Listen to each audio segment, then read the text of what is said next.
Two-man mechanics for NFHS boys lacrosse. Part 1. The pregame.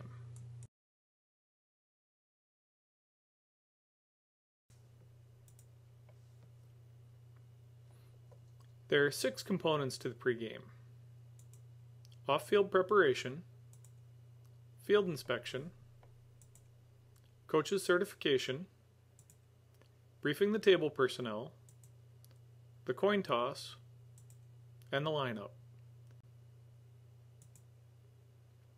First, we need some terminology.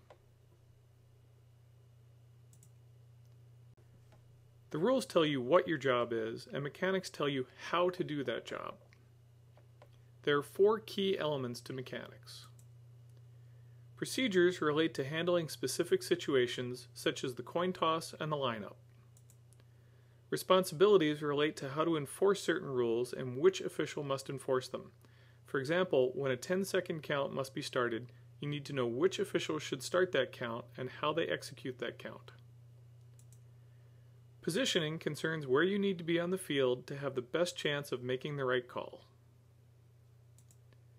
Signals concern how you communicate visually and verbally with the coaches and table personnel so that they understand your calls.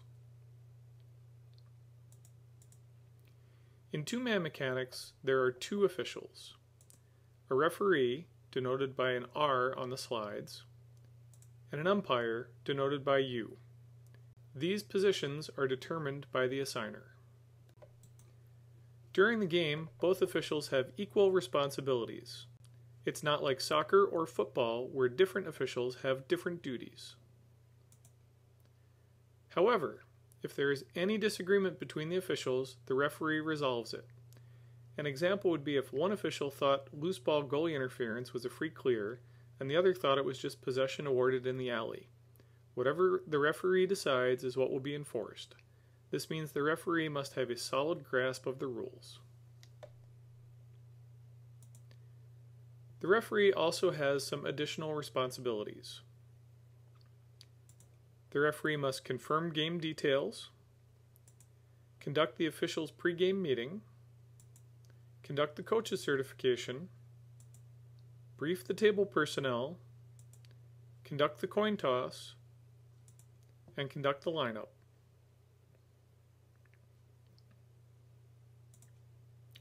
The referee is the leader of the officiating crew and must step up and take charge when necessary. Experienced officials sometimes make a distinction between the referee, which is the person the assigner decided to put in the referee slot for that game, and a crew chief, who is a referee but also a great leader. Becoming a crew chief takes time, but it's something you should aspire to. Part A. Off-field preparation. Good officiating starts prior to stepping onto the field.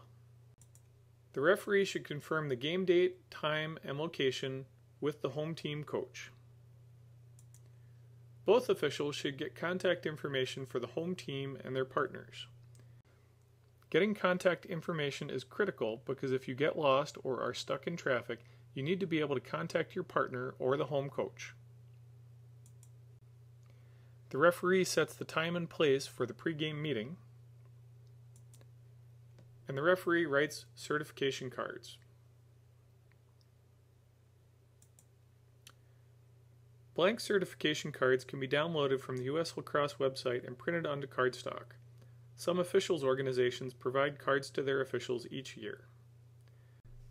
On the front of the card, write the names of the teams or schools involved in the game, the date,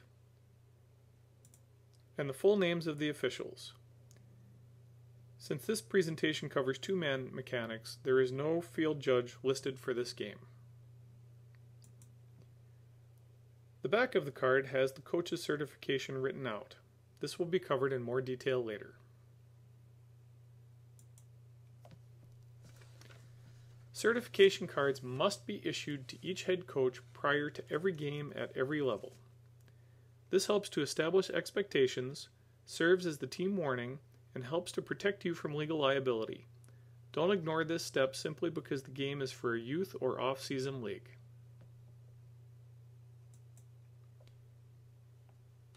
Before game day, Check the weather and pack your bag. You don't want to be the official who shows up for a game without his or her shorts or shoes.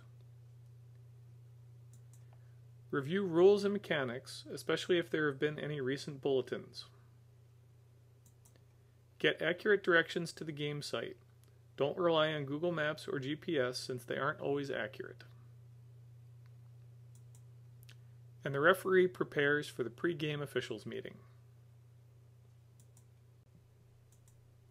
A pre-game officials meeting is vital. You should have a pre-game meeting, even if it's a short one, before every game if time permits. It's preferable to meet off the field and then to walk onto the field as a team. Unfortunately, sometimes the games are scheduled too closely together for either of these to be possible. The referee conducts the pre-game meeting. The content of that meeting may vary from game to game, but usually includes uniforms. The referee decides on any optional uniform items like long pants, long sleeve shirts, or jackets. Ideally, the crew should be identically attired. Mechanics and rules issues. If there have been any rule bulletins or updates, those are good things to discuss in the pregame. Communication. Talk about how the crew will communicate with each other and with the coaches and table personnel. This can pay huge dividends during the game. Good communication is one of the things that sets great crews apart from average and poor crews. Level of the game. Talking about how the game will be called and the level of the game is important as well. The referee might want to call a game very tightly if he knows the teams involved are overly physical, or he might want to concentrate on calling only safety fouls and fouls where a major advantage is gained if the teams are skilled. Consistency. Consistency is very important. Coaches and players want to know that if something is a slash for one official, it's a slash for the other, and if it's a slash in the first quarter, they want it to be a slash in the fourth quarter. Stick check plan. For games where stick checks will be conducted, the referee needs to set out the plan ahead of time. A good pre-game meeting gets you on the same page as your partner and, if you've never worked with that partner before, gives you both an idea of what to expect during the game. What are the rules today? This is an extremely important point. There are different rules for every level of play, and sometimes different rules for leagues with the same level of play. When you're doing games at different levels in the same week, or sometimes even the same day, you need to remind yourself what the differences are between that level and the level you officiate most often. Few things upset coaches more than officials who don't know what the rules are for the level of play and, say, try to call a middle school game using high school rules. For example, in this picture, there appears to be a loose ball push. In most games, this would be a loose ball technical foul with the ball awarded to the white team. However, in a 3rd and 4th grade game, a push sending a player to the ground might be a time-serving personal foul penalty, even if it is a loose ball push. This can be an extremely difficult call for experienced officials to make correctly because they are so used to the rules at higher levels. Keeping a list of rule variations in your bag and reviewing them before each game with your partner can really help.